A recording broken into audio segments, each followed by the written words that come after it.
안녕하세요. 이상주 방송입니다. 오늘은 교회에 대하여 14번째인데 교회의 은사를 말씀드리겠습니다. 교회의 은사는 아주 말도 많고 탈도 많은데 은사가 무엇이냐, 이를 아주 쉽게 말씀드리겠습니다. 은사는 예수님의 교회를 잘 모르면 자기 마음대로 이용합니다. 교회와 은사는 붙어 있기 때문입니다. 교회를 잘 모르면 주님이 주신 은사와 전혀 상관없이 개인이 막 이용하고 맙니다. 그런 사람 많지 않습니까? 주님의 말씀을 이용하는 사람이 많지 않습니까? 이리저리 자기 편리한 대로 이용하는 교회도 참 많습니다. 은사도 마찬가지입니다. 이용하면 그건 주님이 주신 은사가 아니고 주님이 노하실 뿐입니다. 은사란 쉽게 말하면 그리스도에게 연합한 지체들의 역할입니다. 그리스도의 지체들에게 주신 선물이 은사입니다. 각양 선물. 은사를 생각할 때 첫째, 그리스도와 연합한 교회를 반드시 생각해야 하고, 이 교회에 그리스도의 지체들, 각각 다양한 재능, 은사를 주셨습니다. 지체들에게 주신 선물이 은사입니다. 이게 오늘 방송의 핵심입니다. 은사는 누가 주시느냐? 사람이 만들어낸 것이 아니죠. 이렇게 기도하면 나오는 게 아니죠. 누가 주시느냐? 고린도전서 12장을 보면 그리스도께서 주신다고 하고 또 성령께서 주신다고 합니다. 7장 7절이나 로마서 또 서신서에 하나님의 은사라고 하나님이 주신다고 합니다. 삼위 하나님께서 주시는 선물입니다. 은사는 하나님께서, 성부, 성자, 성령, 하나님께서 주시는 선물입니다. 누구에게 주시느냐? 그리스도에게 연합한 모든 지체에게 주십니다. 어느 특정인에게만 주시는 것이 아닙니다. 은사주의자들은 특정인에게 주신다고 하는데 교회를 잘 모른다는 것이고 은사가 무엇인지 모른다는 것입니다. 물론 성경의 대표로 몇 가지를 말했는데 그 때문에 특정인에게만 은사를 주신 것처럼 착각할 수 있습니다. 성경의 구절로 기록된 은사는 사도 당시에 교회에 주어진 은사를 대표로 말했을 뿐입니다. 고린도전서 12장을 보면 9가지 은사를 말하는데 당시 사도 교회에 필요한 대표적인 은사를 말했습니다. 그때 당시 은사는 여러 은사 중에 특별한 은사가 있습니다. 병 고치는 은사라든지 능력 행함, 영들 분별함, 방언 등의 은사입니다. 이는 다 일반적으로 주어진 은사가 아닙니다. 그렇죠? 아주 비상한 초능력의 은사이죠. 주께서 능력을 베푸시게 하신 선물입니다. 이런 신비한 은사를 왜 주셨는지 이것은 다음 시간에 구체적으로 아주 쉽게 말씀드려 보겠습니다. 오늘 은사가 무엇이죠? 이런 질문이 참 필요합니다. 물음에 대한 답이 명료하지 않으면 그저 막연히 이용하고 말기 때문입니다. 은사란 교회가 그리스도의 한 사람처럼 나타나도록 주신 선물들입니다. 여러 선물이 있는데 마치 우리 사람이 됨됨이를 딱 갖추고 나타나기 위하여 여러 지체 수족 세포들이 있는 것처럼 교회인 우리가 연합하여 그리스도의 한 사람으로 잘 나타나도록 각양 선물을 주셨습니다. 은사이죠. 그리스도의 한 사람으로 나타나고 활동하고 발휘하도록 주어진 역할, 각각의 재능 또는 선물이 은사입니다.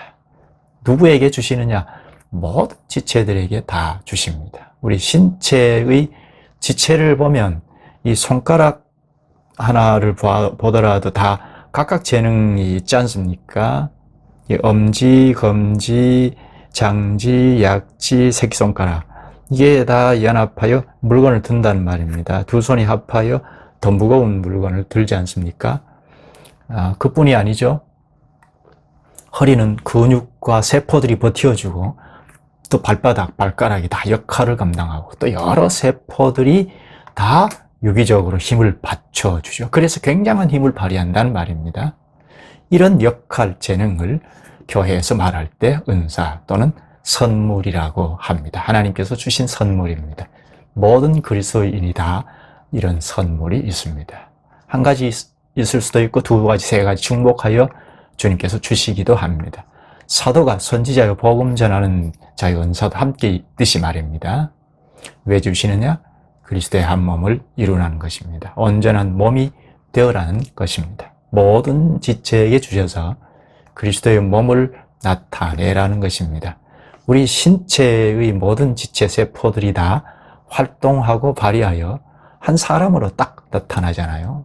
한 사람이 딱 나타나서 활동하는 것처럼 교회도 그렇습니다. 그리스도의 한 사람처럼 나타나고 활동하도록, 그래서 마땅히 할 일, 사명이죠.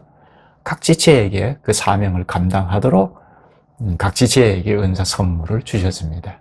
이것은 교회를 잘 알면 알수록 금방 이해합니다. 어렵지 않습니다. 좀 더 부연하면 교회는 우주의 교회가 다 그리스도와 연합한 연합체인데, 이 연합체를 이쪽 면 저쪽 면을 잘 살펴보니 우리 신체와 같은, 우리 몸과 같은 면이 있다는 겁니다.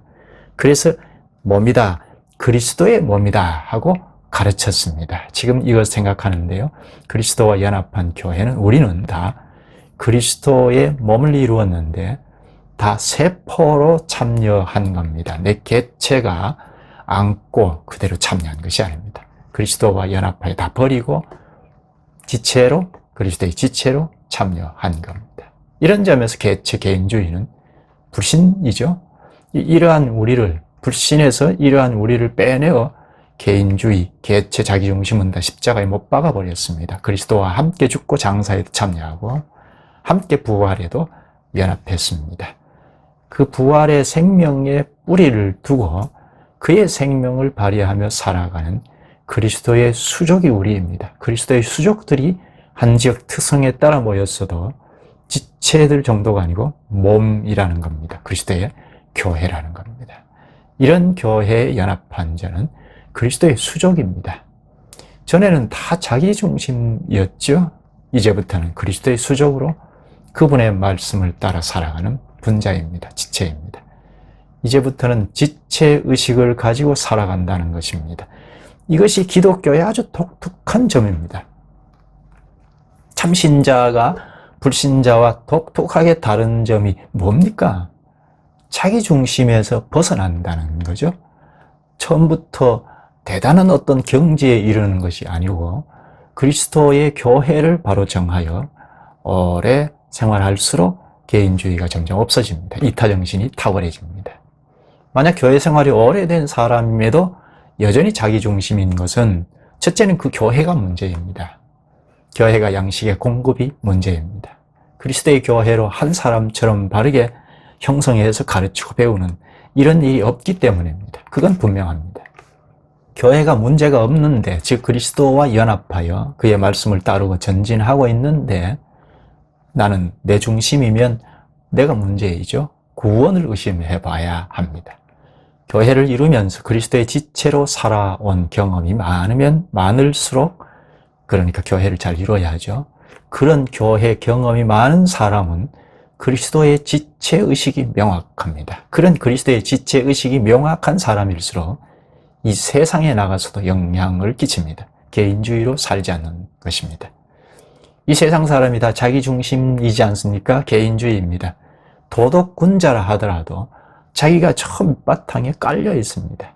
이것이 진리다, 참이다, 아름답다는 것을 내놓는 사람이라도 다 자기 자원으로 나타내는 것일 뿐입니다. 그러므로 결국은 자기 영광에 도달하고 말지 않습니까? 이렇게 모두가 다 자기 중심인 세상 사람들 속에서 그리스도인은, 참 그리스도인은 지체의식이 발휘됩니다. 참 교회를 이룬 경험이 탁월한 사람일수록 이 세상에서 두각을 나타냅니다. 이것은 아니야, 개인주의는 옳지 않아 한단 말입니다. 그리스도의 지체의식이 사상으로 분명히 서 있는 사람일수록 이 세상에도 파급하여 영향을 끼칩니다.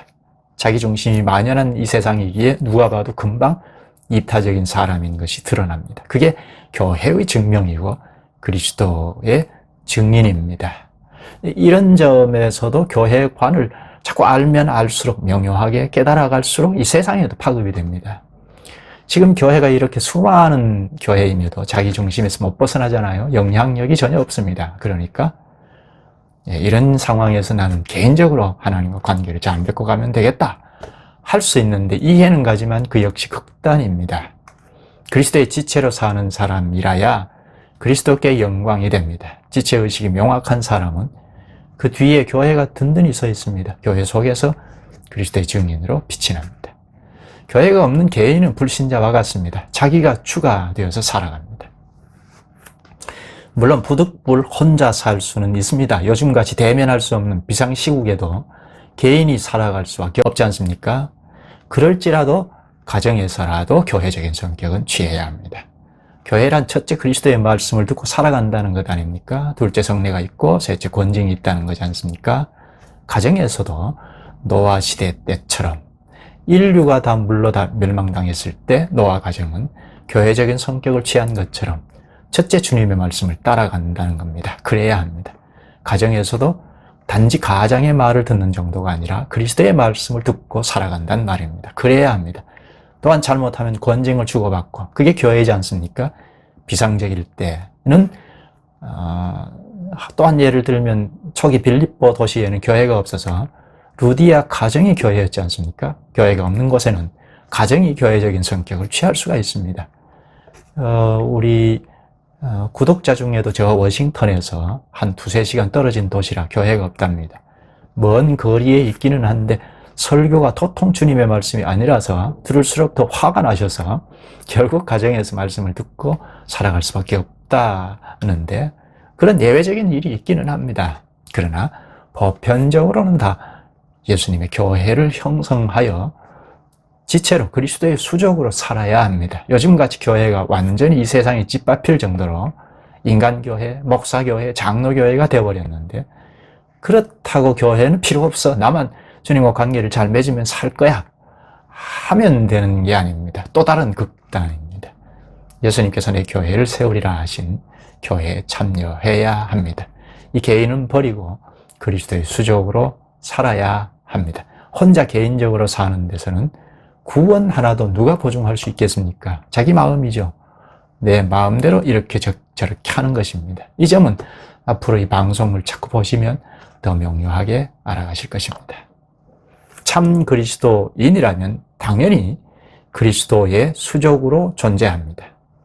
교회를 형성하여 사랑으로 서로 종노릇하는 교회 안에서 수족으로 존재합니다. 홀로는 온전치 않기 때문입니다. 우리 신체, 지체를 잘 보면 가령이 손가락 하나가 뚝 떨어져 나가면 이게 온전치 않죠? 문제가 심각하죠?